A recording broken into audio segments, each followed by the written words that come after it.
Welcome to the Salmon Runs YouTube. Enjoy the video.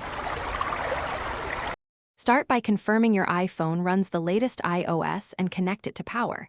Standby works best when charging. You enable Standby in Settings, so open Settings and find Standby, then toggle it on. Once done, choose whether to show widgets, notifications, and dimming behavior while locked. Make sure to set clock and home screen widgets you'll want visible. This first step activates the mode and prepares the display for continuous, glanceable information. Now customize what appears in Standby.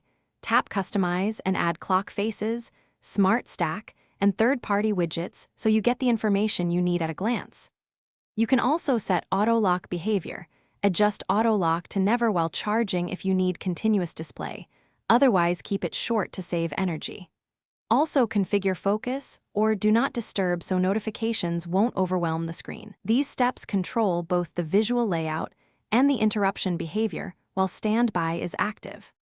To use Standby, place your iPhone in landscape orientation on a charger, and the mode appears automatically, showing your chosen widgets and clock. You interact with it by tapping to wake, swiping to switch widget pages, and rotating the device for layout changes.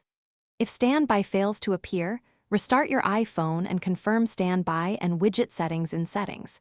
Make sure iOS is current and that the device is charging. One key troubleshooting tip: disconnect.